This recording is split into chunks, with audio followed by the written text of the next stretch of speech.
샬롬, 오늘 월요일 아침 예배 아버지 앞에 올려드리겠습니다. 기도하겠습니다. 하나님 아버지 감사드립니다. 저희 아버지 앞에 예배드립니다. 이 한 주 시작하는데요. 긴 연휴 끝에 시작한 한 주라서 우리들에게 또 새롭습니다. 아버지 말씀 붙잡기에 어느 곳에 있든지 화평을 누리는 식구들 될 수 있도록 도와주시옵소서. 예수님의 이름으로 기도드립니다. 아멘. 하나님 말씀 봉독하겠습니다. 여호수아 23장 11절로 16절까지 말씀입니다. 그러므로 스스로 조심하여 너희의 하나님 여호와를 사랑하라.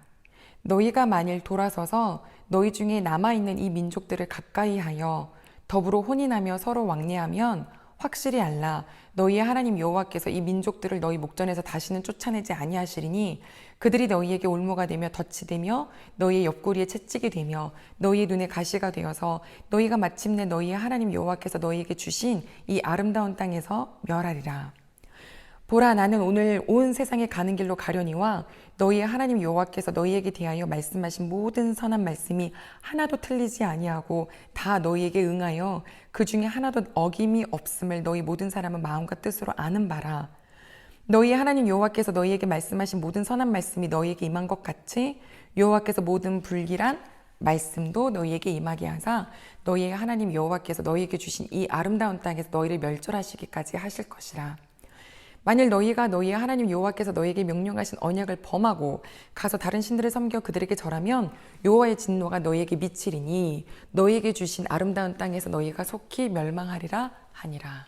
아멘. 여호수아는 죽음을 이제 곧 앞두고 있습니다. 그에게는 남겨져 있는 사람들에 대한 아주 절절한 메시지가 필요하다고 생각이 들었을 것입니다. 이렇게 이야기를 하죠. 지난 금요일의 말씀은 너희가 이 땅을 너희가 쫓아낸 게 아니야. 하나님이 하셨어. 우리가 사는 게 아니죠. 아버지의 은혜입니다. 그러니 좌로나 우로나 치우치지 말아라. 여호와의 말씀을 굳게 잡고 그 말씀을 지켜라. 그러면 너희 한 명이 1000명의 역할을 하리라 라고 말씀하셨습니다. 그러나 더 나아가 오늘 11절에 보니까 스스로 조심하여 여호와 하나님을 사랑해라 라고 했어요. 우리가 살면서 해야 할 일, 우리가 오늘 해야 할 일은 바로 여호와 하나님을 사랑하는 일입니다. 그런데 왜 조심하라고 하셨을까요? 12절에 이어서 보니까 너희가 만약에 이 남아있는 이방 사람들, 왜 조금 그 가나안 지역 사람들이 아직 쫓겨나지 않은 사람들 있잖아요. 그들과 더불어 살면서 왕래하고 결혼도 하고 뭐 조약도 맺고 이렇게 하면 너희 확실히 알아라. 여호와 하나님께서 너희를 반드시 그들을 너희들 앞에서 쫓아내지 않게 하시리니 좋아 보여서 그들과 함께 친목을 다졌느냐? 그들이 너희들에게 올무, 덫, 옆구리에 채찍, 눈에 가시가 될 거다. 왜요? 그들은 눈에 봤을 때는 아무런 문제가 없어 보이는 그냥 사람일 것처럼 보이겠지만 사실 그들은 이스라엘 사람들을 하나님을 바라보는 것을 막는 역할을 하는 사람들이기 때문입니다. 신명기 7장에 말씀하셨죠. 오죽하면 하나님이 구구절절 너 니네 그 땅에 정착하며 니네 딸 그들에게 주지도 말고 그들의 딸 데려오지도 말아라. 왜냐면 그들이 반드시 너희들의 자녀를 하나님 바라보는 것에서 떠나게 하고 이방신을 섬기게 할 거다. 하나님을 사랑하는 것이 전부인데 하나님을 사랑하는 것을 막는 것은 전부를 잃는 것입니다. 이거 이렇게 안 하려면 어떻게 해야 돼요? 그러니 하나님 말씀하시는 거죠. 올무가 되고 덫이 될 거다. 사람이 덫에 걸렸다 싶으면 그때 정신이 들죠. 뭔가 맞았다 싶으면 그때 정신이 들죠. 뭐 잘못했지? 뭘 다시 한번 제자리로 가야 되지? 그래서 하나님 앞에는 축복도 있지만 하나님 앞에는 저주도 있는 것입니다. 레위기 26장에 보면 하나님을 사랑하면 그래서 말씀을 잘 지켜 행하면 어떤 복이 있는지 쭉 나와요. 뭘 하든지 풍성하게 거둘 것이고 너가 적군을 치러 갈 때 1명이 가더라도 100을 쫓을 것이고 100명이 가면 10,000명을 쫓을 것이고 하늘은 늘 이른 비 늦은 비를 잘 내릴 것이고 땅은 여러분들에게 소산을 줄 텐데 오죽하면 내가 원래 먹고 있었던 곡식을 먹고 아직도 이만큼 남아있지만 새로운 곡식이 나오니까 그냥 그거 버리고 새로운 것을 먹는다. 풍성하게 하시겠다 이거죠.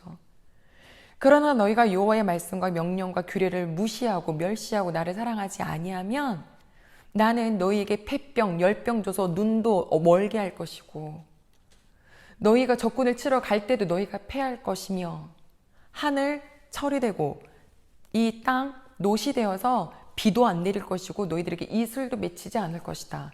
열심히 일해서 수고했느냐? 너에게 아무 수고할 어떤 보람도 없이 너희들 적군이 다 먹어버릴 것이다. 앞선 것은 상이지만 뒤에 있는 건 벌이에요. 축복이지만 저주예요. 우리 간혹 이럴 때 있죠. 하나님은 좋으신 분이니까 나에게 좋은 것을 주시는 분. 참새보다 더 중요한데 너에게 얼마나 소중한 걸 주시지 않겠느냐 이러시잖아요. 맞는 말씀이에요. 하지만 우리가 하나님 말씀을 사랑하지 않을 때 우리에게는 벌이 있어요. 여호수아가 이야기합니다. 14절에 보니까 너희들 하나님께서 하셨던 선한 말씀이 다 이루어진 것을 다 봤지.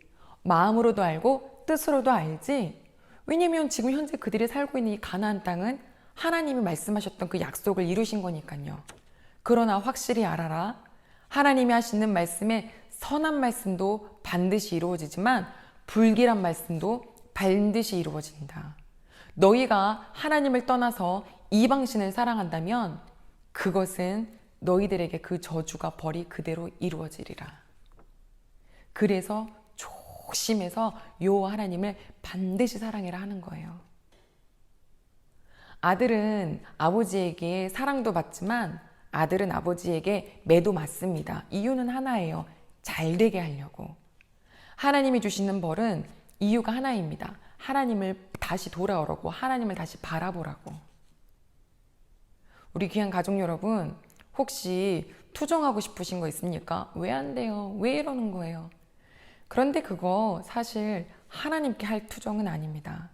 내가 말씀대로 잘 살았다면 그렇게 꼬이는 일은 없을 것입니다. 회개할 것을 잘 찾으셔서 하나님, 제가 하나님께 드렸던 눈을 잠시 거둬들었었네요. 너무 교회 생활, 신앙생활 하다 보니까 좀 쉬자라는 마음도 내게 조금은 있었네요. 용서하세요. 집 떠나면 고생이고 하나님 떠나면은 진짜 불행입니다. 화평은 깨어지고요. 분쟁은 일어납니다. 가족 여러분, 오늘 주신 말씀에 이것은 우리를 저주한다고 정죄한다고 주신 말씀이 아니라 힘써 더 하나님을 사랑하라고 주시는 말씀입니다. 아버지 앞에는 축복도 있고 저주도 있습니다. 상도 있고 벌도 있습니다. 모든 것은 다 이루시는데요. 아버지는 상 주고 싶으신 분이시죠. 오늘 그 아버지 꽉 붙잡고 주의 옷자락 꽉 붙잡고 감사하는 하루. 네, 그거면 돼요. 예수님이 십자가에 달려 돌아가신 것을 믿었다면 이제 우리는 말씀을 지키면서 모든 순간에 감사하시며 그것이 곧 여호와를 사랑하는 일입니다. 기도하겠습니다. 하나님 아버지 감사를 드립니다. 여호수아가 마지막으로 정말 이스라엘 백성들에게 하는 말씀입니다. 너희는 힘써 여호와를 조심하여 여호와를 사랑해라. 우리가 나도 모르게 혹시라도 돌이켜서 하나님이 아닌 다른 것에 더 눈을 보고 더 눈길을 주고 그래서 여호와 앞에서 멀어질까 봐 하나님 앞에 좋은 것도 이루어지지만 아버지가 혼내키신다 하셨던 것도 반드시 이루어진다라는 거. 그러나 이거는 저주가 아니라 이것은 우리를 멸망시키려는 것이 아니라 아버지 앞에 돌아오라고 하는 아주 인생의 귀한 채찍인 것을 알고 그 채찍 막지 말고 우리 귀한 식구들 다 하나님을 오늘 더욱더 사랑할 수 있도록 도와주시옵소서. 주님의 손 꽉 붙잡고 주의 옷자락 꽉 붙잡겠습니다. 감정 따라 신앙생활 하지 않겠습니다. 말씀 따라 살겠습니다. 아버지, 성령 하나님, 오늘 우리 대흥의 모든 식구들, 예배드리는 모든 가족들이 아버지의 말씀 기억날 수 있도록 성령 하나님 충만하게 임재하여 주시옵소서. 감사를 드립니다. 예수님의 이름으로 기도드립니다. 아멘.